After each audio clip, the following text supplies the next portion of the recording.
Моя борьба. Лол? Чего?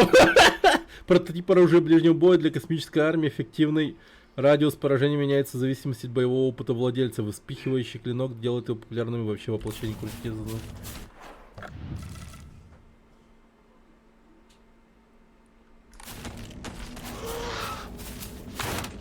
Оба звездные войны.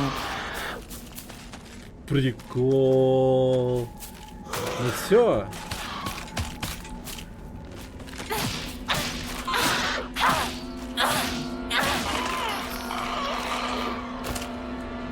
И каждый раз он увеличивается.